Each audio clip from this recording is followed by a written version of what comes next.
What's good, YouTube? Happy Monday, everybody. How are you doing today? Uh, did you guys notice? I got you sitting up a little bit higher.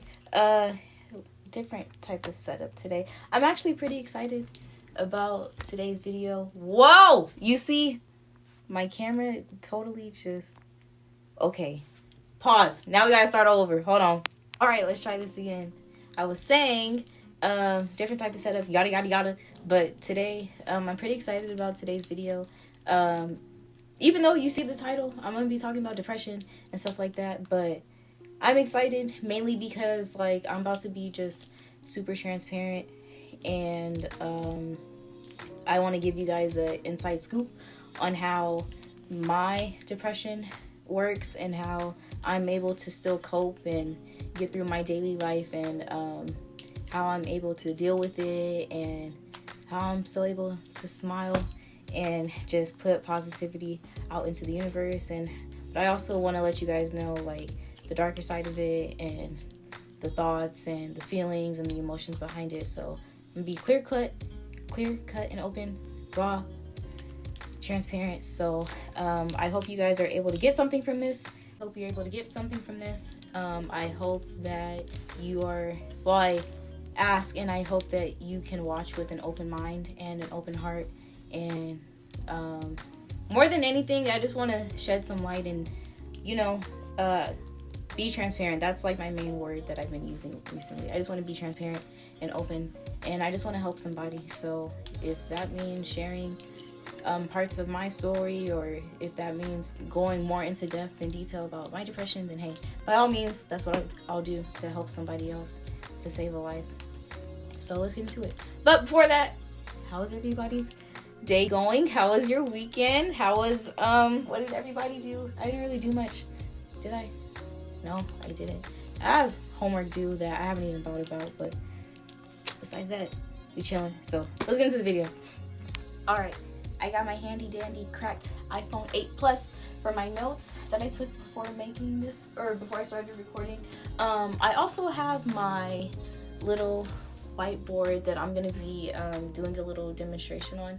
So I actually used this in one of my other videos, my procrastination video, which really wasn't a great video because like when I went to edit it, I used a different app, and I didn't know that it was gonna zoom in my camera all the way, so like the camera looks like it's like this on my face, and you can only see from like here up, and it wasn't that great. But I kept it up because I was like, I'm just now starting on this YouTube journey, and it's not about to be picture perfect, and I'm still learning.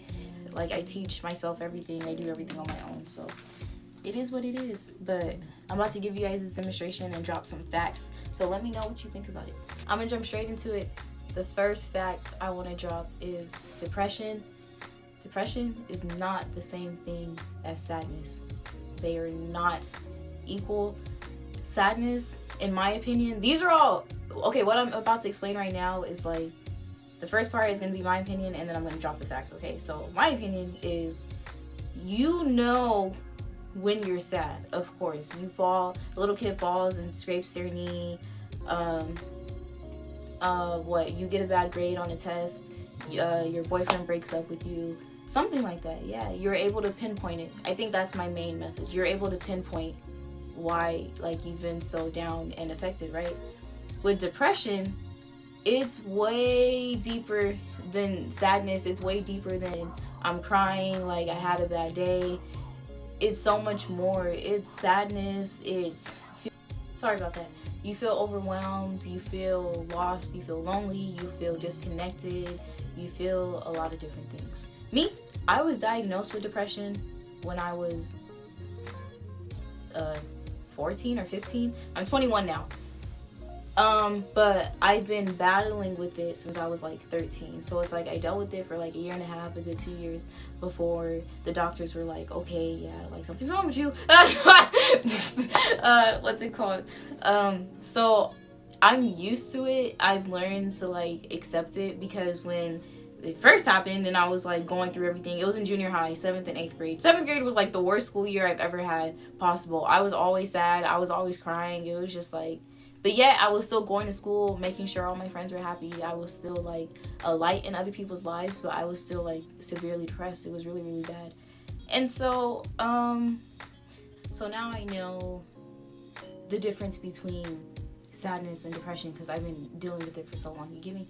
So with that being said, I wanted to tell you guys how I kind of like get through it. I didn't even know, just recently, I guess I was going through like this depression phase. I am currently going through this, I don't even know what to call it, how to explain it, but I guess I've been depressed for like the past week and a half, and I didn't even realize it.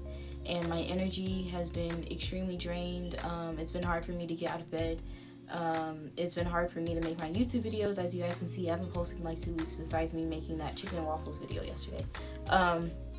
It's been hard for me to go out and run my errands. I can still clean. Of course, I keep my room clean. My bathroom is spotless and all that. Like, I can still go downstairs and clean. I can still go downstairs and clean the kitchen, but because some days are easier than others, you know? Like, today, I was starting to feel a little bit better. I'm still, like, sad a little bit or down, but, you know, some days are easier than others. So some days I can have a little bit of energy, and I can get a video done, and I can get my homework done and stuff like that. But besides that, like, recently, it's just been a lot. So I'm sorry. I feel like I'm prolonging what I'm trying to say. I'm losing my train of thought. Let me go back to my notes. The second fact I wanted to give you guys is, and I just read this earlier, someone described depression as, like, they said your brain is like a moving city, and depression makes it feel like it's at a halt. That's true, because my mind is always racing. I'm always thinking about something. We all are, you know, our brains are always going. But when you're depressed, you literally feel nothing. You feel nothing and everything at the same time. Like, when I'm depressed, I'd be happy, sad, numb, overwhelmed, lonely, separated, isolated, secluded, like, all at the same time. And it's like little things would trigger me. Like, someone simply saying good morning to me would like tick me off, or like them just being in my personal space while I'm going through this. And sometimes I don't even have to be going through it. Like, I can be totally okay, and I'll just have this feeling take over me that I can't control. I don't know when it's coming, when it's gonna happen, and like I get so distant from people. And my family sees it a lot, and you know, it's gotten to a point where like they know me and they know how I am and stuff, so they don't really be saying nothing. But like friends and stuff, and when it happens to other people, like I just feel really bad, because me myself, I don't even understand it. I don't know how to explain it, so how can I help someone else, you know? So I said all that to say, when I do have these triggering moments, or my depression does take over, in that moment I try to figure out what it is that triggered me and like what happened, and if I can talk about it to whomever, then we'll talk about it right then and there. But if I can't really grasp it right away, and I can't pinpoint like why I'm upset, then I do like isolate myself, and I get quiet, and like I get in my head and I start thinking. And then when the depression is really heavy, like it has been for the past almost 2 weeks, I literally just stay in my room and I don't do much. I rarely come out. I'm just here. I listen to music. Music helps me a lot. Music is like my main outlet. I listen to music. I've started drawing. Of course, you guys know that, but I don't know. Sometimes you just want to sit in it. So that's what I've been doing. All right. Okay. Let me correct myself. I'm not saying I do want to sit in it, because I do want to get out. I do want help. Like, I want to make myself feel better. I'm just saying sometimes when you truly don't know where the source is coming from, or you don't know like why it's so heavy, then sometimes you just allow it to be there, and until it passes, you just deal with it. And I know you're like, how do you deal with it? And I wish like I could explain it, because it's different for everybody, but for me, I just like, I know it's gonna go away. To my not religious people, but to all my believers and the people who believe in God and stuff, it's like, I don't know, for y'all, like deep down, do you ever feel like, yes, it is gonna be okay? Because that's how I feel, like deep down inside my core, inside my soul, the bottom of my heart, like I know I'm gonna be okay. Not only that, but God made a promise to me when I was 14. I heard him. He came to me in my dream, and he made a promise to me that, you know, it's me, but I'm gonna save that for another video, and I'm gonna go more into that. now I want to give you guys my example. So I'm about to draw my little brain for you and describe to you how this stuff works. And don't really look like a brain, so don't come at me.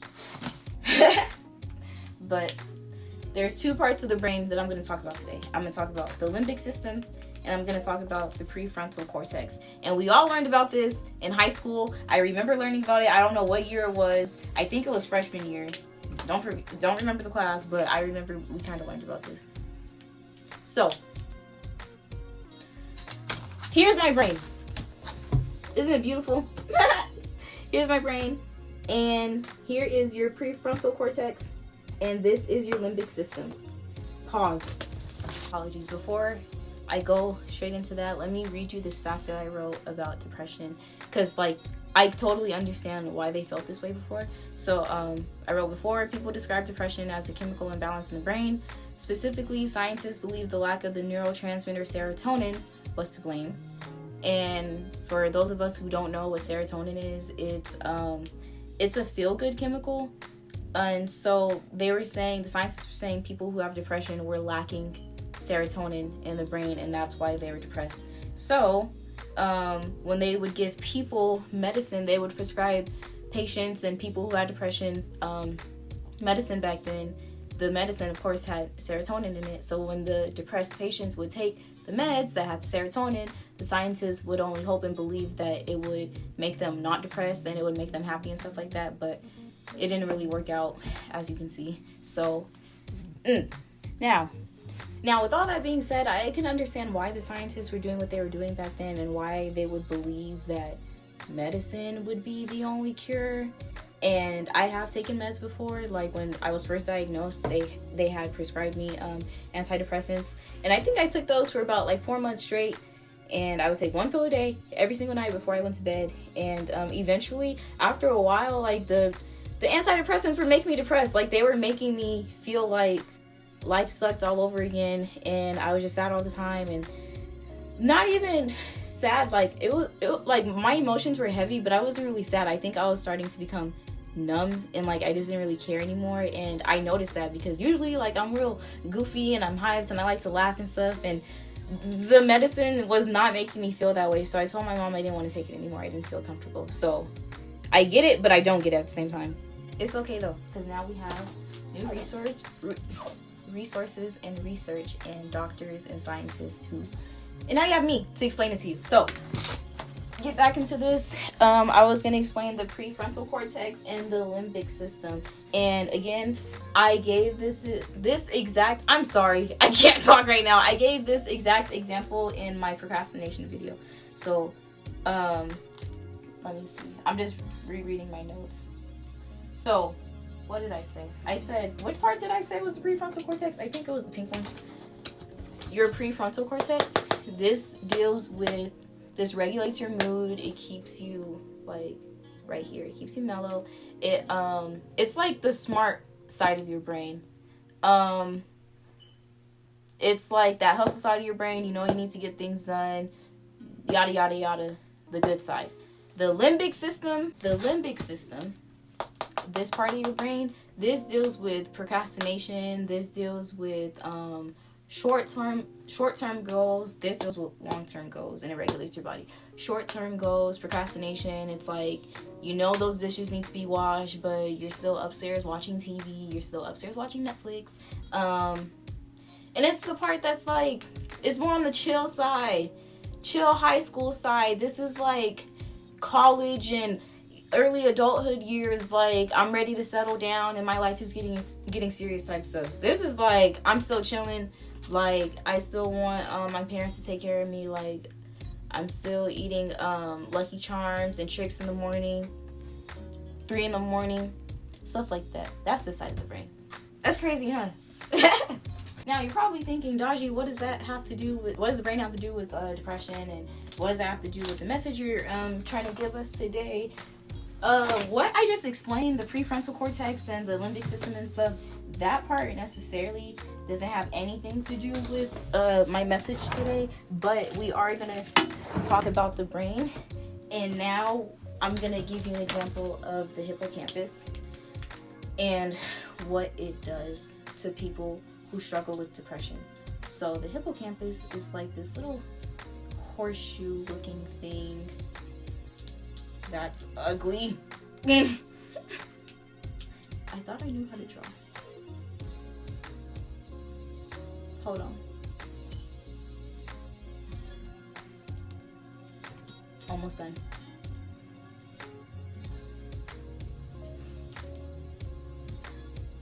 All right, class, listen up. The hippocampus. Listen. This is the hippocampus. It's not the best, but it'll have to do. This is the hippocampus right here. You're asking, what is it? The hippocampus deals with our emotions and our memory. This is the size of the average person's hippocampus, okay? You see how big it is? Now, I'm about to show you the size difference between this and someone who struggles and battles with depression. Average human being, someone who struggles and battles with depression. Why is it like that, you may ask? The longer you have depression and you suffer from it, the more it deteriorates and decreases like your memory capacity. You can't remember a lot. So people who are my age or people who are older, 30s, 40s, 50s, it doesn't matter. Who struggle with depression and battle from it. Do you ever feel like you can't really remember like most of your childhood or a lot of parts of your childhood? Like me, I don't remember like a lot of my birthdays. Now, I think the earliest I can remember is like 10. So, and I got diagnosed with depression when I was 14, and I'm 21 now. So, and it doesn't even have to be like stemming from your childhood. It can be things you suffer from now. Like, I was reading through comments when I was like getting all my facts and research together, and someone was like, I can set something down and like 5 seconds later I'll forget where I put it and it's still in the same spot. I'm like, I don't really be doing a lot of like moving around and stuff, but when I'm talking to somebody, especially over the phone, I will I will forget instantly what I was about to say or like what was on my mind, and it'll take me a while for it to come back, or I just can't remember at all. And this is almost every conversation I have on the phone. If not almost, then yes, every single conversation I have on the phone, like we'll be talking and I'll go to say something and I'll forget, or they'll be talking and I'm waiting for them to finish, and because I'm waiting for them to finish, I can't remember what it is I was going to say. And like, it's crazy how fast it leaves, and people don't be believing me because it's like I have real good memory when it comes to certain things, but overall my memory is bad. And like, some people really don't believe that part. They really don't believe that my memory is bad because of the good parts that I can't remember. It's crazy. All right, so now that I got all the facts out there, and I know I didn't really go too much into depth about like what's really been going on with me. That's mainly because I can't really explain it. Like I said, like I've just been down and like chilling in my room for the most part, but I mainly wanted to give you guys like all the facts that I found in the research, because I feel like once you can understand that part, maybe you'll be able to navigate through your depression a little more and understand it, because like we have no control over it. Like I really wish people understood, people who don't have depression, because it's like if you've never experienced it or you've never dealt with it, then you truly just don't understand. Depression is not something that everybody can relate to, because everybody can relate to sadness, you get me, but not everybody can relate to depression. So it's like for the people who aren't depressed, like you just don't get it, and it's okay. Like it's not your job to really understand it to that depth, but for us, I'm trying to, for the people like me who deal with it on a daily basis and stuff like that, I just wanted to give them a little extra push and some hope to get through their day, and just know it is gonna get better, and tough times aren't gonna last, and this depression doesn't own us. Yeah, it's a part of us, and we have to learn to accept it, but it doesn't own us. So don't allow it to consume you. Don't allow it to have control over you. I used to think I had to like introduce myself to people and be like, oh yeah, and I suffer from depression, because that's how heavy and like just weird it felt. I was like, and I was afraid that I was gonna push people away because I had depression and because like I didn't really know how to cope with it back then. And I was like, if I don't know how to cope with it, how are they gonna know how to cope or be around me when my depression moods do surface, you know? Now, like when I get quiet around my family, or like I say to myself, I feel bad for doing that, but it's my way of coping. And if the people you have around you, if they love you, then they'll learn to cope with it too, and they'll learn to listen and hear you out and just support you. Because sometimes you don't even need someone to give you advice or feedback. Sometimes you just need someone to sit in the room with you and just be there. Sometimes all you need is a hug. Sometimes you just need someone to listen to a song with you, go for a drive, go to In-N-Out. Like, it don't matter, but don't isolate yourself for too long. And some coping methods I do, of course, I said I listen to music, I work out, try to change the way you eat. If you are what you eat, so if you're feeding your body a bunch of fast food and junk food and stuff, you're gonna feel groggy and slumped and just all the time. So take that into consideration. Go out, get sunlight, find your zen, try to breathe, relax for a minute, and find your ground. Do something that makes you happy, whether it's going for a walk, playing with your dog, watching TV, something like that, something that helps you. We all have different coping methods. Make sure it's a positive coping method though. You're not doing no self-harm. Your body is beautiful. Don't harm it, don't destroy it. Please eat. Don't be starving yourself or making yourself throw up. Okay? Everything's gonna be okay. We're all gonna get through this. We're all in a matrix. This life that we're living is a matrix, and we're at war, spiritual warfare and all this stuff. God and the devil, God and the enemy, like I keep saying it because that's how real it is. So get out of your head, tap into yourself, tap into your spiritual side, and I promise you'll come out a lot more stronger and powerful. And to all my believers, you already know what I'm about to say, and when I say it, y'all gonna be mad. No, I'm just kidding. Pray and ask God to heal you. Ask God to reveal to you whatever it is he has for you. Ask him to put you on that path and that journey he's called you on. Ask him to heal you from your childhood trauma, your current trauma, anything it is that you're going through. Ask him to help mend that broken relationship you have with your parents, you have with your siblings, you have with your children. Ask him to heal and restore. We are not on any type of sad shit, excuse my language, all 2022 and for the rest of our lives. We're tired of being depressed. We're tired of being in our heads. I know some of us are tired of fighting, but you have to keep going. You have to have faith. You have to have hope. And I'm here to push you guys, and I'm here to help all of us. We're all in this together, okay? I think I'm gonna end it here. I hope I shed some type of knowledge and I helped at least one person, and I hope you guys take my advice and you listened with an open heart and an open mind, and I hope I made some sense.